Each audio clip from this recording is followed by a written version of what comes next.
یہ ہماری جو دینی محفلیں منعقد ہوتی ہیں جلسے اور اجلاس کے نام سے، ان دینی محفلوں کی بہت زیادہ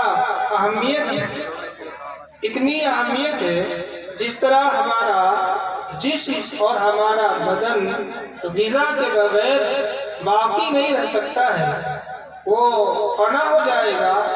اسی طرح ہمیں روحانی زندگی کے لیے ایمان کی تازگی اور ایمان کی غذا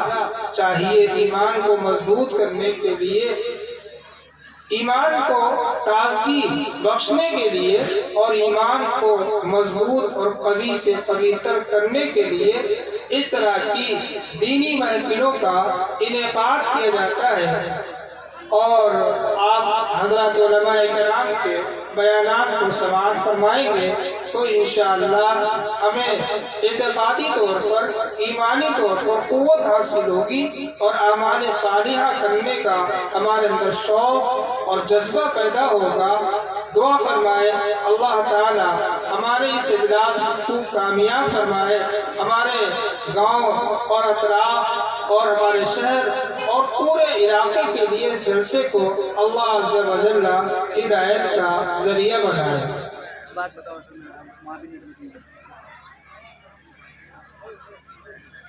میں باقاعدہ وقت ضائع نہ کرتے ہوئے پروگرام کا آغاز ہی کرنا چاہتا ہوں۔ محترم حضرات،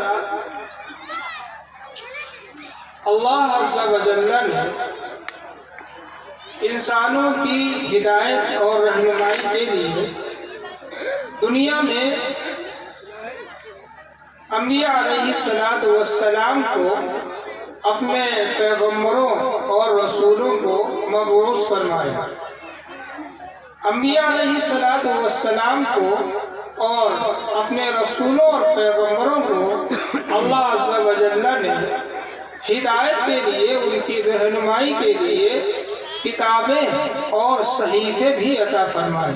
مشہور کتابیں تورات، زبور، انجیل، قرآن، یہ مشہور 4 کتابیں ہیں جو مشہور 4 انبیاء علیہ السلام پر اللہ عز و جل نے نازل فرمائی ہیں، جس کے ذریعے سے حضرات انبیاء علیہ السلام نے اپنی امتوں کی رہنمائی فرمائی ہے۔ ان 4 کتابوں کے علاوہ اللہ عز و جل نے اپنے دیگر انبیاء علیہ السلام کو کچھ صحیفے، کچھ چھوٹی چھوٹی کتابیں بھی عطا فرمائی ہیں۔ تمام انبیاء علیہ السلام کے بعد جب پوری کائنات سج گئی تو اللہ عز و جل نے اپنے سب سے زیادہ محبوب اور سب سے زیادہ لاڈلے پیغمبر حضرت محمد رسول اللہ صلی اللہ علیہ وسلم کو مبعوث فرمایا۔ اللہ عز و جل نے آپ کو مبعوث فرما کر جو کتاب عطا فرمائی، جس کو ہم کتاب مقدس قرآن مجید کے نام سے جانتے ہیں اور پڑھتے ہیں، جس طرح تمام انبیاء علیہ السلام میں آپ کا مقام اور مرتبہ سب سے اعلیٰ ہے، سب سے افضل ہے۔ آپ امام الانبیاء ہیں، آپ سید الانبیاء ہیں، آپ امام الرسل ہیں۔ اب قیامت تک آپ کے بعد کوئی اور نبی نہیں آئے گا، قیامت تک آپ ہی کی نبوت کا سکہ چلے گا۔ تو جس طرح اللہ عز و جل نے اپنے سب سے محبوب لاڈلے حضرت محمد رسول اللہ صلی اللہ علیہ وسلم کو مبعوث فرمایا،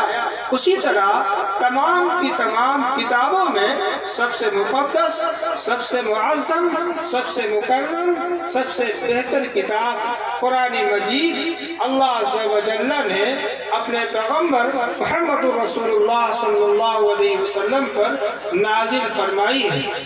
ایسی مقدس کتاب،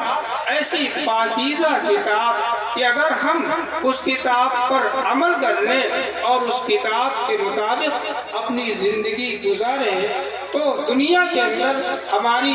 جو اب ابتر حالت ہو رہی ہے یہ پھر سابق حالت کی طرف لوٹ سکتی ہے، اور جس طرح ہم قرآن کے نزول کے چند سالوں کے بعد ہم علو اور بلندی کی زندگی گزار رہے تھے، پھر اسی طرح کی ہم زندگی گزارتے رہیں گے۔ رسول اکرم صلی اللہ علیہ وسلم کا یہ ارشاد گرامی ہے کہ میں جا رہا ہوں اور تمہارے درمیان میں دو چیزیں چھوڑے جا رہا ہوں، ایک قرآن مقدس اور ایک حدیث پاک، اگر تم ان کو مضبوطی سے پکڑے رہو گے تو کبھی گمراہ نہیں ہوگے۔ اللہ عز و جل کی وہ نازل کردہ مقدس اور معظم اور عظیم الشان کتاب جیسے اللہ کے پیغمبر پر نازل ہوئی تھی، آج بھی